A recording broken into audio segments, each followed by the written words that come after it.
प्रधानमंत्री के कार्यक्रम को लेकर सहकारिता मंत्री बिहार सरकार डॉक्टर प्रेम कुमार के द्वारा आज गुरुआ विधानसभा में बांटा गया आमंत्रण कार्ड। बिहार अति पिछड़ा आयोग के सदस्य अमित कुमार दांगी भी रहे मौजूद। नमस्कार, आप देख रहे हैं द रियल बिहार, मैं आपके साथ सचिन।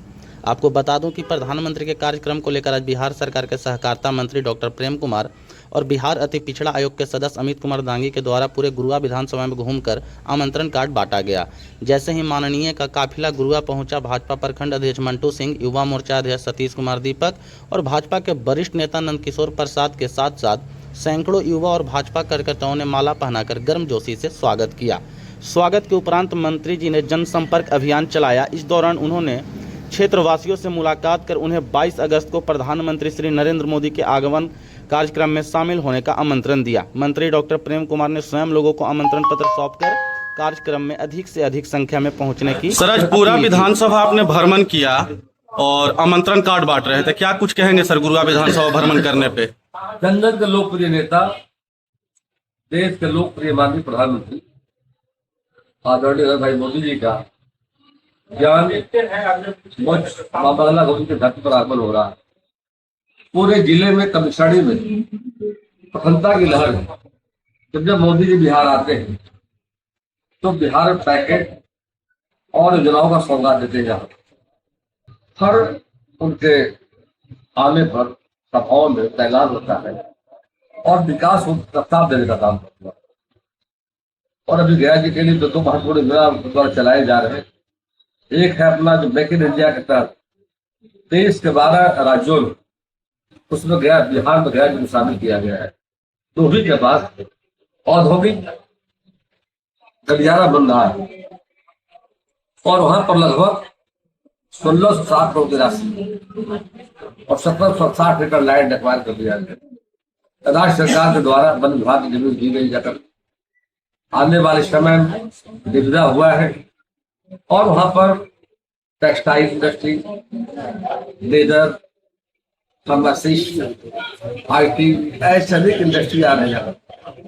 उसी तरह देख रहे गया जी के लिए, गया जी तो जहाँ पूरे हिंदू धर्मावलंबी के लोग अपने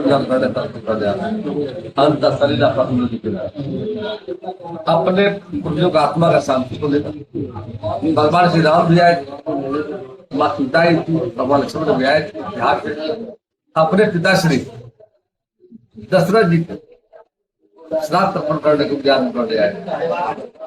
अब वहां पर माननीय मोदी जी के प्रयास पर और जिस तरह जैन महाकाल काशी विश्वनाथ कॉरिडोर का मतलब निर्माण हुआ है, उसी तरह आने वाले समय में भगवान शिव के पापा नगर गया जी और भगवान बुद्ध की ज्ञान से बोध गया, माँ बंगला गौरी सहित गया के तमाम स्थल सबका सौंदर्यीकरण होगा, उद्धार होगा।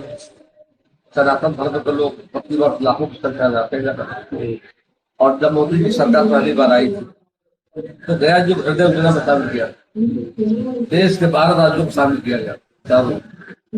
उस समय हृदय योजना के तहत परम सरोवर,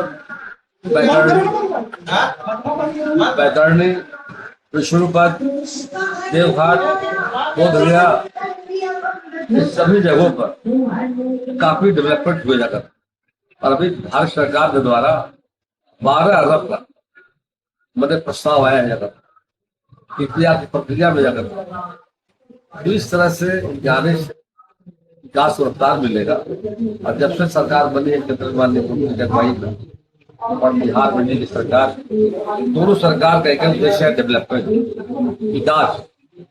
और हमारा मानना है कि बिहार में स्वर्णिम काल गोल्डन पीरियड, एक ही सरकार दोनों और दोनों का उद्देश्य है विकास को रफ्तार देना है। हम जहाँ बैठे हुए हैं एक समय सड़कों की हालत क्या थी, मैं पथ निर्माण मंत्री बना और बैजू धाम पुल दिया हमने लगभग 35 किलोमीटर दूरी कम गई। मथुरा अपने टर्बाइन को आते थे लोग और अब सीधे बैजू धाम के लोग गुरुआ रहे। समय की बचत, परैया में पुल नहीं था, 4 खंभा खड़ा था, पुल का निर्माण हुआ, गुरारू में पुल बना जाएगा।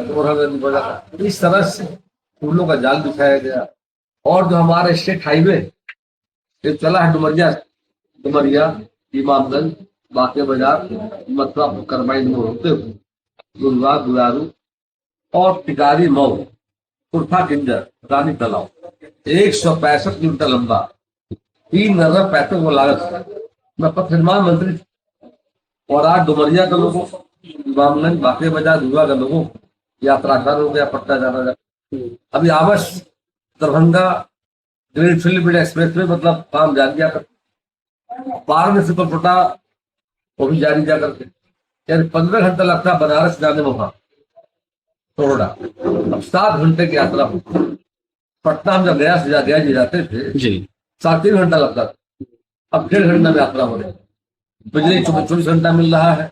और अब जब लोगों ने जनसंपर्क अभियान के माध्यम परैया बाजार, गुरुवार, गुरुवार, मथुरा को अनेक स्थानों पर जनता से अपील करने में आए थे। एनडीए के सभी नेता शामिल थे जाकर, और हम सबों ने ये अपील किया है कल की सभा को ऐतिहासिक बनाना है। पिछले रिकॉर्ड टूटेंगे और मोदी जाएंगे कि बिहार के विकास को गति और रफ्तार दें। सर, मतलब लगातार विपक्ष आरोप लगा रहा है वोट चोरी पे सरकार पे, क्या कहेंगे सर उस पे? देखिए, प्रमाण होना चाहिए। जी इलेक्शन कमीशन एक संवैधानिक संस्था है और उनके द्वारा गहन मतदाता परीक्षण कराया गया। 65 लाख लोगों में 7 लाख ऐसे लोग थे डबल नाम, 22 लाख मृत पाए। जी तो राहुल गांधी जी हो, तेजस्वी यादव हो, उनको बताना चाहिए इसका नाम कटा, व्यक्ति का नाम कटेगा, प्रमाण देना चाहिए। प्रमाण नहीं दे रहे, ऐसे ही लोग भ्रम फैला रहे जाकर। और उनका इतिहास क्या रहा है? लूट।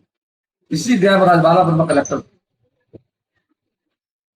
राजबाला वर्मा कलेक्टर हुआ करते जी और लालू जब मुख्यमंत्री थे। 95 में चुनाव हो रहा था, सारा बुथ छपा गया। जो फोर्स आया तब तैनात करने के लिए और सैनिक बल, उसको धर्मशाला बैठा दिया। हमने मांग किया दोबारा चुनाव दे दिया गया और जीते दोबारा चुनाव करते। इनको लोकतंत्र विश्वास नहीं है। जो घुसपैठ आ गया है बिहार में, देश में घुसपैठ किए ना, देश के ऐसे 200 जिले, 9 राज्य, वहां की डेमोग्राफी बदल रही है। बिहार में अररिया, किशनगंज, पूर्णिया, कटिहार दिख रही, हिंदू माइनॉरिटी होती जा रही। वहां क्या है भाई, बांग्लादेश में घुसपैठी घुस गए, लालू के राज्य, कांग्रेस के राज्य में। अब भारत का संविधान यह कहता है कि जो भारत का नागरिक होगा तो मतदाता होगा। इसी बात को इलेक्शन कमीशन देख रहा है। तो अब इनका दुकान बंद होने वाला। इनका बेस क्या था? विदेशी घुसपैठियों के वोटों पर राजनीति करना, फर्जी मतदाता, रोहिंग्या वोट, बूथ कैटरिंग। तो जमाना गया, हम अपने आंखों से देखा है। उदाहरण में दिया, कलेक्टर राजबाला वर्मा आरजेडी के एजेंट के रूप में काम कर रही थी। हरा साड़ी पहन कर गए सभाओं में शामिल होना लालू के साथ। तो जनता ने देखा इनको लोकतंत्र में विश्वास नहीं है। लोकतंत्र है और जनता का फैसला होता है जाकर, विश्वास करना चाहिए जाकर। और इनको विश्वास यदि नहीं है तो राजनीति संन्यास ले लेना। आखिर राहुल गांधी चुनाव गए हैं ना जी, उनके सांसद चुनाव गए हैं ना, कैसे है? चैलेंज करें, इलेक्शन कमीशन ने समय 1 महीने का दिया दावा पर। जी किसी का आपत्ति यदि है दावा करे, भाई हम जिंदा है, हमारा नाम काट दिया गया। कोई लोग दावा नहीं कर पा रहे, कोई प्रमाण नहीं जाकर जनता को गुमराह कर रहे हैं। मेन वजह है, पहले कहा हमने, विदेशी घुसपैठी जो वोट इनका आधार चुनाव जीतने का, वो अब खत्म हो गया। अब इनको छटपटाहट हो रही है कि मेरा वोट बैंक जो था खत्म कर दिया। इलेक्शन कमीशन सही किया जाकर। कमीशन को चाहिए देश में जी गहन मतदाता परीक्षण कराना चाहिए। अब ऐसे जो अवैध लोग रह रहे हैं उनको बाहर करना चाहिए वोटर लिस्ट से, और उन पर रोक लगनी चाहिए। जिनका डबल नाम है उन पर रोक लगनी चाहिए। इलेक्शन कमीशन बहुत बढ़िया काम कर रहा है, स्वागत हम करते जा करते हैं। और जनता इलेक्शन कमीशन के साथ, जनता भी तो नहीं कर रही जी। जो अभियान चला भी है तो जनता ने लगभग 98% सत्यापन कराया। जनता सत्यापन कराया, अब डॉक्यूमेंट लोग जमा कर रहे हैं जी अच्छी प्रगति जा करके है। इलेक्शन कमीशन का मंशा ये नहीं है किसी का नाम काटना। ये जो फर्जी है ये बाहर भी कटेगा। अब चुनाव आयोग के साथ जनता खड़ी जा करके है। ये जो राग अलाप रहा है और भ्रम पैदा करने जा रहे हैं, तो बहकावे उठाने वाला है नहीं। जनता समझदार जा करके है। अब लोकतंत्र में आस्था है, और लोकतंत्र हम लोगों का जो पवित्र त्योहार आने वाला बिहार चुनाव है जाकर, इनको जनता पर भरोसा नहीं रहा। शुरू से इतिहास रहा है, कांग्रेस आगे लूट करके वो कब्जा करके सत्ता में जाने का है, वो बंद हो गया है।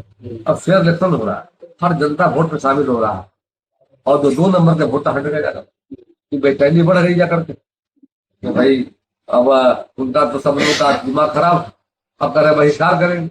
अब जो कीजिए, हम लोग का मानना है इलेक्शन कमीशन पूरे देश में कराए, ऐसे मतदाताओं को बाहर कर जाकर, और संतुलन बिगड़ रहा देश का, संतुलित होगा। दिल्ली में पकड़े जा रहे हैं, बंगाल में पकड़े गए बांग्लादेशी घुसपैठिए, सब बाहर करना चाहिए, हमारी मांग। एक और आखिरी सवाल रहेगा सर, जन सुराज के संस्थापक प्रशांत किशोर लगातार एनडीए नेताओं पे टिप्पणी कर रहे हैं। आपके अध्यक्ष के बारे में बोले, सम्राट जी के बारे में बोले, उन पे क्या कुछ कहेंगे सर? देखिए, तो लोकतंत्र में आजादी बोलने की है जी, एक प्रमाण देने जी, किसी पर अंगुली उठाने का पहले प्रमाण देने।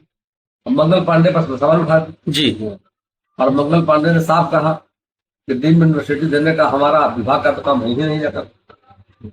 तो बातों में दम है नहीं, ऐसे हवा में आरोप लगा दे रहे हैं। आरोप का मतलब प्रमाणित करना जी, अन्यथा जनता देख रही जाकर। आपको जनता पर भरोसा है, लोकतंत्र है, सबको बोलने की आजादी है, और सत्य बात बोलनी चाहिए जाकर, प्रमाण के साथ बोलो जी, तब लोग बात जी। बिना प्रमाण किसी पर आरोप लगा दे तो कोई मतलब है नहीं, उससे आदमी स्वयं हल्का होता है जाकर, और जनता समझती है बात को जाकर। अब डेमोक्रेसी है, हर चुनाव में अनेक पार्टियां नहीं जाती है, नहीं उम्मीदवार आते हैं जाकर, अंतिम फैसला जनता करती। हमें भरोसा जनता पर है, डेमोक्रेसी। गुरुआ विधानसभा के जनता को सर क्या कहना चाहेंगे कल के प्रोग्राम को लेकर के? हम अपील करना चाहेंगे गुरुआ विधानसभा में प्रैया जी, गुरारू गुरुआ के भाइयों और हम अपील करना चाहेंगे। अब मैं घूम डाल रहा था तो काफी मतलब खुशी का माहौल है जी, और हम लोगों ने कहा हम आएंगे, तो अच्छा पॉजिटिव में देखा जाता है। तो देख रहे हैं कि मोदी जी 11 वर्षों में जो काम कर दिए हैं, पिछला सब रिकॉर्ड टूट गया है। 11 साल में दुनिया की चौथी अर्थव्यवस्था जापान को पीछे छोड़ते हुए भारत बन गया है। मोदी जी सबका साथ, सबका विकास, सबका विश्वास, सबका प्रयास के रास्ते पर आज भारत क्योंकि दुनिया बोल रही है, तो दुनिया में तो सम्मान भारत का बढ़ रहा है। तो कुल मिलाकर हम अपील करना चाहेंगे कल की सभा जो है ऐतिहासिक सभा बनाने के लिए जी, बड़ी संख्या में लोग आए, उस सभा में भाषण को सुने, उनके हाथों को बंद करें। चलिए धन्यवाद सर।